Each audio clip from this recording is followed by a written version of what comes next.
cold day to come to Florida. It's freezing, if you can believe it, even though there's coconut palms everywhere. But you know what? I am in a really special place at a really special time. And that place is Marjorie Merriweather Post House, right here, right behind me, on January 22nd, 2025. Who is Marjorie Merriweather Post, you wonder? Well, 100 years ago, 101 years ago to be exact, she had a lot of money because she was the heir to the Post fortune, which is the cereal fortune, Post cereal. What's she gonna do with all this money? Well, she wants to build a really cool house. She's gotta find a good lot to build it on. It's gotta be really pretty. So she hunted and she hunted and she hunted, and she found this place right here. And it's packed right between a lake and an ocean. And she thought that it would be really cool to, instead of calling it lake to ocean, she thought it would be one better. She'd call it Mar-a-Lago, which is basically Spanish for ocean to the lake. What a brilliant name. It's not actually a lake over there. It's connected to the ocean. I'm not sure why they call it a lake, but it's Lake Worth. It's right over there. Now, Mrs. Merriweather, Marjorie Merriweather Post to be exact, she built this house between 1924 and 1927. She got it all finished up. It was a huge, beautiful house. She imported all stuff from all over the world. She imported 20,000 roof tiles, Spanish hand-formed roof tiles from Cuba, not too far away, from a big, fabulous palace in Cuba, and a whole bunch of big marble blocks to build a floor with. And then, that wasn't enough for her. She imported not just a boatload. You'd think a boatload would be a lot. 3 boatloads of Doria stone from Genoa, Italy, right here. You're wondering, like, well, why is she doing all this? Well, her dream was to turn this place into a presidential, tropical, southern White House, basically. That was her dream. So she lived there for a really long time. She had a lot of dignitaries over. She had, I think, like something like 57 bedrooms and 33 bathrooms. The whole place is 62,500 square feet. It's absolutely enormous. It's on 17 acres. It has a dining table that's 29 feet long. That beats my dining table by 13 feet. I thought I had a long one. I have a 4-foot by 18-foot dining table at my ranch. So I got trumped on that. But anyway, so we're gonna take a little tour along here and show you this place a little bit. Let's take a little walk while I talk. All right, so Mrs. Post, she was here until 1973, when she finally passed away. She had a lot of these big balls for the Red Cross to raise money. In 1969, it was such a notable property that they deemed it a historic landmark. And then after she passed away in 1973, I was 4 years old. And the next thing you know, she donated it to the government. But then the government found out how expensive it was to maintain this place. So they couldn't afford it any longer.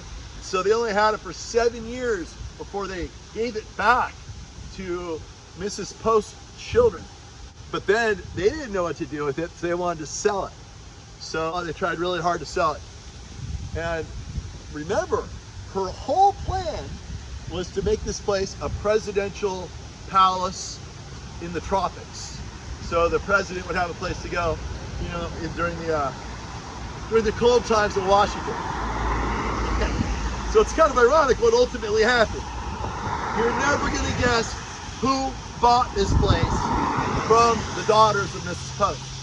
Well, I'll tell you.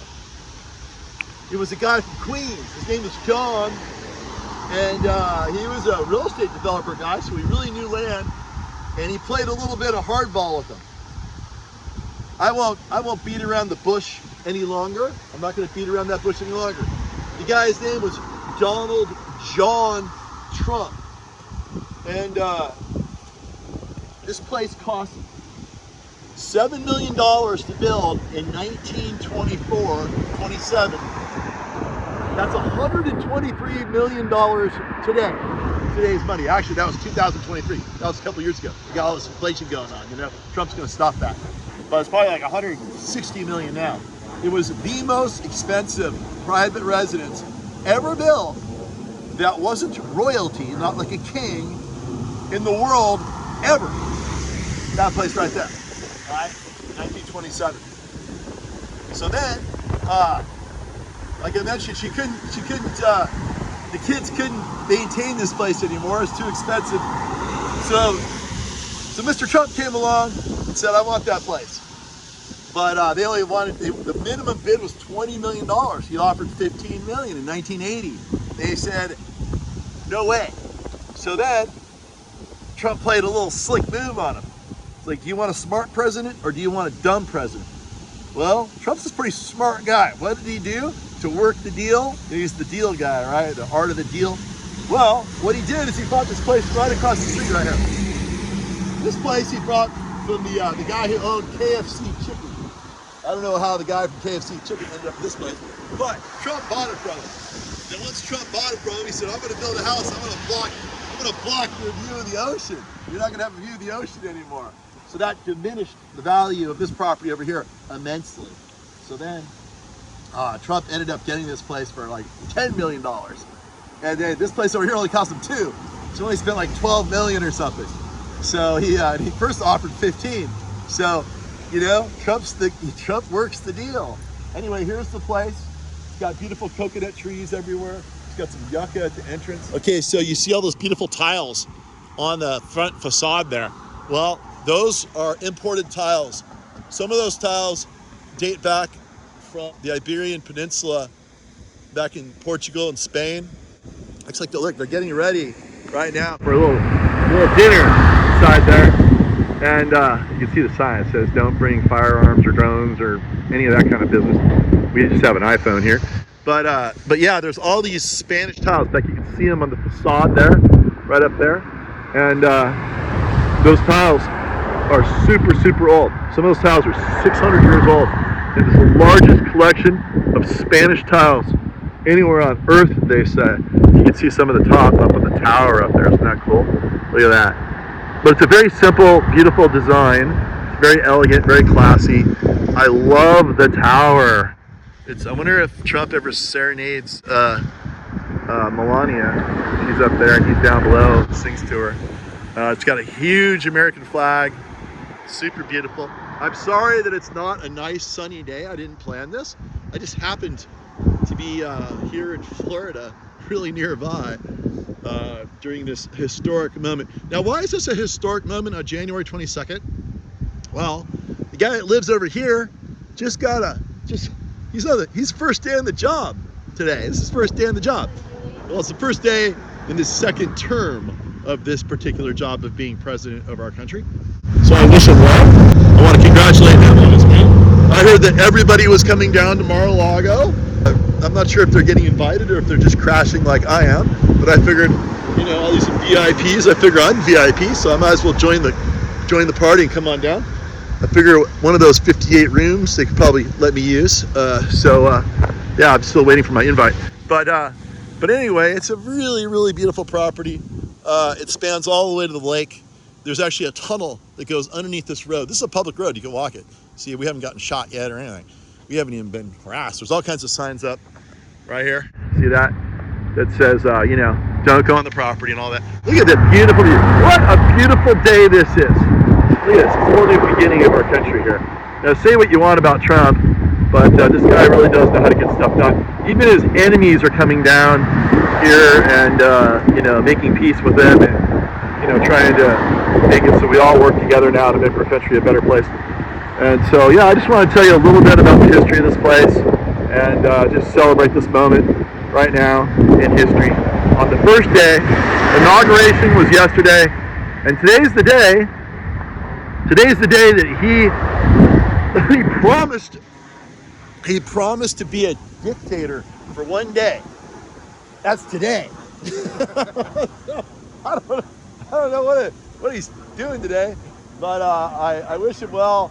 I don't think he's going to be too many dictatorial things. I think he just said that tongue-in-cheek as a joke.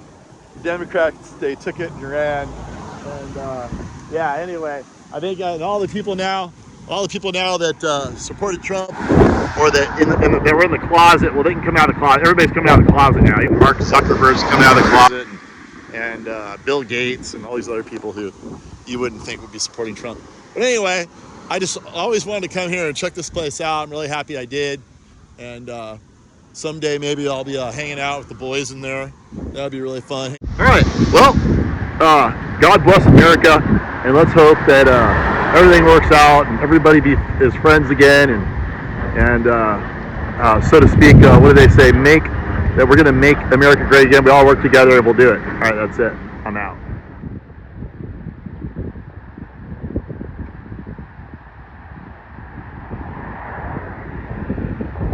Well, we're trying to get a cool shot right here.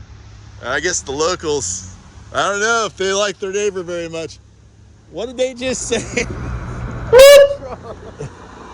You gotta bleep that out. They said F Trump. F Trump. Yeah, I guess the neighbors don't like him so much.